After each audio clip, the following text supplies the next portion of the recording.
پھر کامنٹس میں محترم چیف جسٹس صاحب فرما رہے ہیں کہ اکانومی کی سٹیٹ اچھی نہیں ہے. میں اس پر بھی بات کرنا چاہتی ہوں. 4 سال جب اکانومی کے نٹ بولٹس کھولے جا رہے تھے، جب عمران خان اکانومی کی تباہی کر رہا تھا، ایک سٹیٹمنٹ آپ نے کبھی سنی ہے کہ اکانومی کی حالت اچھی نہیں؟ اکانومی کی جب بات ہوگی تو اپریل 22 میں جب ہمیں حکومت ملی اور آج جولائی 22 میں یہ موازنہ نہیں ہوگا. پھر موازنہ ہوگا 2017 کا پاکستان، جب آپ نے نواز شریف کو نکالا تھا تب اکانومی کی کیا سٹیٹ تھی، اور جب اپریل میں عمران خان حکومت چھوڑ کے گیا تو اکانومی کی کیا سٹیٹس تھی. اس وقت وینٹیلیٹر پہ اکانومی تھی، لیکن اس وقت کسی کو کوئی خیال نہیں آیا، کوئی سو موٹو نہیں ہوا، کوئی وہ سیاہ و سفید کا مالک رہا. اس نے پاکستان کے ہر شعبے میں تباہی کی، لیکن اس کو کھلی آزادی تب بھی تھی، اس سے پہلے بھی تھی، آج بھی ہے. اور اکانومی کی بات سائڈ پہ آپ اگر رہنے دیں، وہ اس کی بھی ایک بہت لمبی تفصیل ہے. آپ صرف چند ہوش ربا حقائق آپ دیکھ لیں کہ ملک ریاض صاحب کو 50 بلین جو ہے وہ برطانوی حکومت پاکستان، اسٹیٹ آف پاکستان کو دیتی ہے، اور وہ اپنے جو کیبنٹ ہے اس میں ایک بند لفافہ لہراتے ہیں. اس بند لفافے میں اللہ جانے کیا ہے.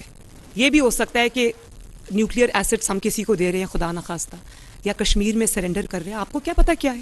انہوں نے وہ اس طرح بند لفافہ دکھایا اور وہ پیسہ 50 ارب روپیہ ملک ریاض صاحب کو سائفن آف کر دیا. وہ پاکستانی قوم کا پیسہ تھا. کہاں ہے اس کی منی ٹریل؟ اس پہ کسی نے سو موٹو نوٹس لیا؟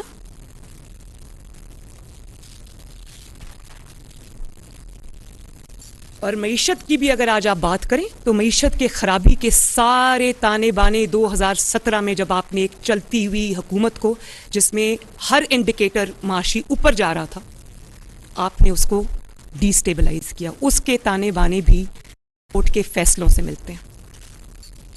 جب سے آپ نے نواز شریف صاحب کو اقامہ جیسے مذاق پر نکالا، تب سے یہ ملک، جس طرح جہاز میں جب ٹربولنس ہوتی ہے تو لوگ سیٹ بیلٹس باندھ لیتے ہیں، ان کو کہا جاتا ہے، اسی طرح یہ ملک ٹربولنس کا شکار ہے. 2017 کے بعد سے لوگوں نے سیٹ بیلٹس کھولی نہیں ہیں آج تک. ایسا ملک وہ ہلا کہ اب سنبھلنے میں نہیں آ رہا.